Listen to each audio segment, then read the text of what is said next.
Hi நமஸ்தே, நான் உங்கள் friend Jaya Srinivasan. Welcome to veggies recipes. இன்னைக்கு வந்து ஒரு நல்ல ஒரு சிம்பிளான ரெமெடி தான் உங்களுக்கு குவிக்காக சமையல் பண்ணுறது எப்படி அப்படிங்கிறது. மார்னிங் நம்ம சமைக்கும் போது நம்ம செய்கிற ஃபிசிக்கலாக செய்கிற வேலை ஒன்று அப்படின்னா மென்டலாக செய்கிற வேலை 10 இருக்கும். ஒரு சாம்பாருக்கு புளியை ஊற வைக்கணும், துவரம் பருப்பை வேக வைக்கணும், இந்த மாதிரி நிறைய வேலை நம்ம செய்வோம். அதெல்லாம் இல்லாமல் சிம்பிளாக ஈஸியாக டக்குன்னு ஒரு சாம்பார் பண்ணுறதுக்கு என்ன செய்யலாம் அப்படிங்கிறதான் சொல்ல போகிறேன். இது லைஃப் டைமுக்கும் யூஸ் ஆகக்கூடிய ஒரு நல்ல ஒரு வீடியோ. இதை ஸ்கிப் பண்ணாமல் நீங்கள் தொடர்ந்து கடைசி வரைக்கும் பாருங்கள். சாம்பார் ப்ரிப்பேர் பண்ணுறதுக்கு புளி பேஸ்ட்டு, தாளிப்பு, பருப்பு இது 3மே வேணும் இல்லையா? இது 3மே பல்காக எப்படி ப்ரிப்பேர் பண்ணலாம், எப்படி ஸ்டோர் பண்ணலாங்கிற டீட்டெயில் வீடியோ வந்து நம்ம சேனலில் இருக்குது. கண்டிப்பாக பாருங்கள். அப்படியே சேனலை சப்ஸ்கிரைப் பண்ணிவிடுங்க. குக்கரில் ஒரு டீஸ்பூன் ஆயில் ஆட் பண்ணி ஸ்டவ்வில் வச்சுருக்கேன். எண்ணெய் சூடாகிடுச்சு. இப்போ நம்மளோட இன்ஸ்டன்ட் தாளிப்பு ஒரு டீஸ்பூன் ஆட் பண்ணியிருக்கேன். இதில் ஒரே ஒரு பச்சை மிளகாயை ஸ்லிட் பண்ணி ஆட் பண்ணிவிடுங்க. வெங்காயம், ஒரு தக்காளி, கொஞ்சம் கருவேப்பிலை ஆட் பண்ணிவிடுங்க. இன்றைக்கி நான் முருங்காய் சாம்பார் பிளான் பண்ணியிருக்கேன். முருங்காயை வாஷ் பண்ணி கட் பண்ணி வச்சுருக்கேன். இதுவும் ஆட் பண்ணிடலாம். மஞ்சத்தூள் ஒரு 1/2 டீஸ்பூன் ஆட் பண்ணிக்கோங்க. டேஸ்ட்டுக்கு தகுந்த உப்பு.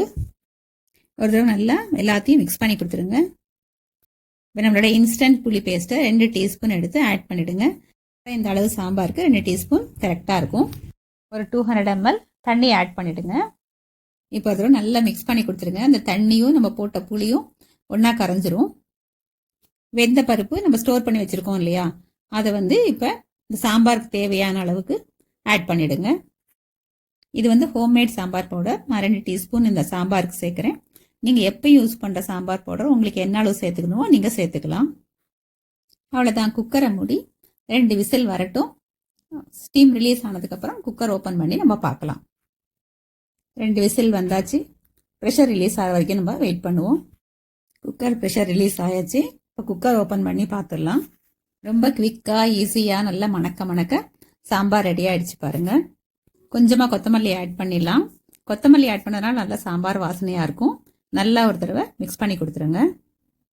காயுமே பாருங்கள் எவ்வளோ பர்ஃபெக்டாக வெந்திருக்கு. சில சமயம் நம்ம தனியாக செய்யும்போது கூட எந்த அளவுக்கு கரெக்டாக வேகாது. பாருங்கள் எவ்வளோ சாஃப்டாக இருக்குது. இனிமேல் இந்த சிஸ்டமை ஃபாலோ பண்ணி ரிலாக்ஸாக சமையல் பண்ணுங்கள்.